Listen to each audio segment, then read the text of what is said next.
ce que je sais, si c'est une nécessité ultime, je pense que c'est permis, mais là, il faudra aller voir avec un imam ou poser la question à des érudits qui, eux, te diront si oui ou non, dans ton cas, c'est légitime ou pas. Mais combien de sœurs l'enlèvent pour travailler et le remettent à l'extérieur? Tu vois, mais là, moi, je pourrais pas te dire si oui ou non c'est légitime ou légal, etc. Tu vois, il va falloir demander aux imams. Il n'y a pas de ça va pas, parce que vous êtes conscient du nombre de sœurs qui travaillent sans leur hijab, et quand elles sortent, elles le mettent, ne serait-ce qu'à l'école. Je me dis, tu vois, alors ma balèque, t'as des docteurs, t'as des avocats, tu vois, qui l'enlèvent. Alors moi, je suis qui? Non, faut pas voir ça comme ça. Quand je parle de nécessité, c'est-à-dire que là, le qadi fait le mec là, le qadi fait ceci, et je pense que tu peux, c'est un domaine précis. Ah oui. Tu peux le dire ou pas du tout? J'aimerais bien éviter.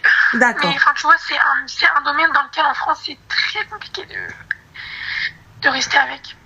En fait, moi, si tu veux, on m'a dit, tu peux. En fait, d'abord, tu rentres sans. Et après, tu vois, une fois que t'as signé, tu vois que t'es bien, etc., pourquoi pas, peut-être éventuellement en parler. Non, c'est une guerre, tu vas rentrer dans une guerre. Attends, mais j'ai rien. Regarde, j'ai rien. Tu vas rentrer dans une guerre avec tes patrons, tu vas rentrer dans quelque chose. Moi, je pense qu'il est nécessaire que tu te renseignes sur l'éthique de la boîte. Tu vois, on se renseigne un petit peu. Qu'est-ce que tu peux faire? Qu'est-ce que la boîte autorise? Qu'est-ce que ceci? Je pense qu'un turban... Je te coupe de petites secondes. Je sais que dans la boîte, il y a des voilés. Oui. C'est juste que... en fait, tu vois, j'ai peur de directement rentrer et de me faire, tu vois, harak, tu vois. Mais ma chérie, mais un turban? Mais un turban. C'est pareil. Enfin, tu vois, aujourd'hui, les gens, ils sont pas bêtes, hein. Tu mets un turban en voile... Pas du tout, ma chérie. C'est la même chose. Tout le monde pense que je suis voilée et pourtant...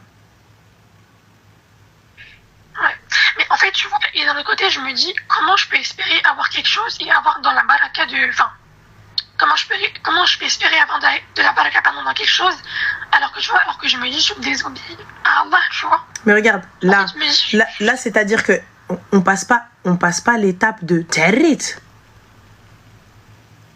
Tu vois, on passe pas l'étape de je me suis foutu à poil et fin de l'histoire. Et que ton excuse a été le taf.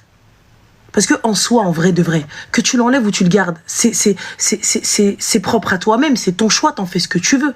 Tu vois, nous personnellement, on est qui pour venir te dire ah ouais, elle a enlevé son hijab, elle fait ce que tu veux. Si tu n'as pas craint le très haut, pourquoi tu veux craindre mes paroles? On n'en a rien à balance. Tu vois. Mais là, pour le coup, je pense que mettre un turban et quand tu sors, tu remets ton hijab, ça passe crème, on voit pas, tu fais ton taf.